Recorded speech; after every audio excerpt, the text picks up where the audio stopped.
আল্লাহর ফেরেশতার কথা কইছি আর ভয় ঢুকছে। ঢুকাবেন ঢুকাবেন, এদিকে হাত তুলো না কেন?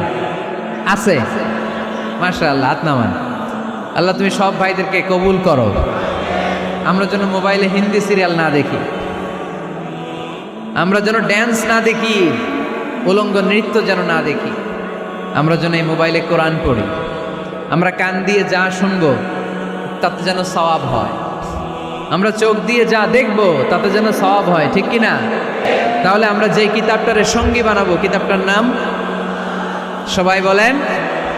আমরা যে কিতাবটারে বন্ধু বানাবো, এই কিতাবটার নাম, এটা আল্লাহর কিতাব। এই কিতাব সংরক্ষণের দায়িত্ব নিয়েছে কে? এই কিতাবকে কেউ ধ্বংস করতে পারবে? এই কিতাবের পিছু লেগে কেউ সুবিধা করতে পারবে? এই কিতাবের তাফসির কেউ বন্ধ করতে পারবে? অসম্ভব। করণের কথা ছড়িয়ে পড়বে যুগ থেকে যুগ, যুগান্তরে, দেশ থেকে দেশ, দেশান্তরে, ঠিক কি না?